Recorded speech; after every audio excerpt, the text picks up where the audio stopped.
ময়নামতি নদীর পাড়ে ছোট্ট একটি গ্রাম, সেই গ্রামেরই একটি মেয়ে ময়না যে তার নাম। দুরন্ত সেই দুষ্টু মেয়ে থাকতো না যে ঘরে, সারাটি গ্রাম একাই সেজে রাখতো পাগল করে। পাশের গায়ের একটি ছেলে, নাম ছিল তার মতি।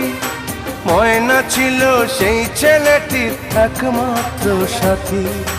সারা গায়ের চোখের মনি ছিল ময়নামতি। এই গ্রামেতেই ছড়িয়ে আছে ময়নামতির স্মৃতি রে, ময়নামতির স্মৃতি, ময়নামতির স্মৃতি রে, ময়নামতির স্মৃতি।